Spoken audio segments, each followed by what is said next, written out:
back to my Mexican kitchen here in Switzerland. The recipe for today is fresh cheese. It's probably the easiest recipe I've shared with you guys. I'm not sure, but it is really super easy. And fresh cheese you can find, especially this type, you can find in many countries around the world. The issue is more that maybe you want to go shopping and the stores are closed, or you don't want to leave your house, or you can't leave your house. And if you have these ingredients available, you can make your own cheese and it's super yummy, so I hope you enjoy the recipe. The ingredients you need to prepare your fresh cheese are 2 liters of whole milk, 1/4 cup of white vinegar, 1/2 teaspoon of salt. Okay, so just before we start, you're going to need a few things to make this recipe. You're going to need a cheesecloth or anything similar. If you have at home a very light cloth, you can use that. You're going to need a ladle with holes in it, and you're going to need a spoon, wooden, plastic, whatever you have. And a Tupperware or any mold that you want to make your cheese in. That said, in a deep pot, you're going to add the 2 liters of milk, and you're going to be heating it up to almost the boiling temperature, but you're not going to let it boil. During that time, you have to constantly be stirring, otherwise the fat goes to the bottom and it's going to burn on your pan, and you don't want that. So the whole time while the milk is heating up, you have to constantly be stirring. Once you see that the top is starting to foam up but not bubbling, that's the moment to add the vinegar.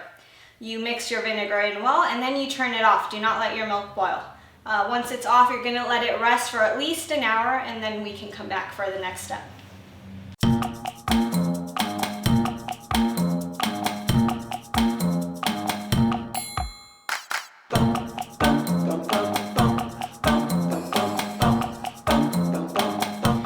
So the cheese is done resting.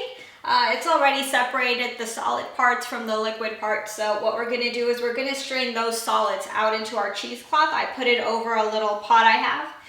And once we're done taking all the solid parts out, we're just going to grab it like a little sack, and we're going to squish out all that excess liquid. We just want the cheese.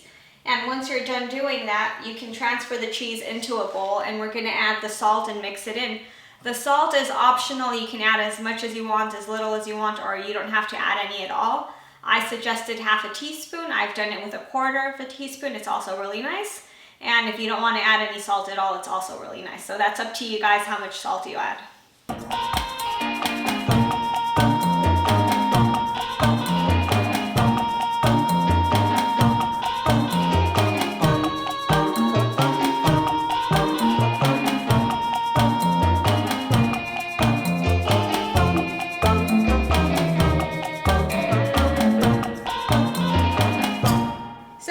Done making our cheese. Like you saw, it was super easy. Queso fresco is very common in the Mexican cuisine.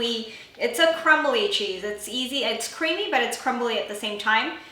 We use it on top of tacos dorados, the fried tacos, the hard tacos, on top of enfrijoladas, which are the bean wraps. Lots of enchiladas also. There's lots of different dishes that this type of cheese is used. And let's say you have a craving at night, the shop is closed, and you want or you need the cheese, and you don't have it obviously, but you do have milk and vinegar at home.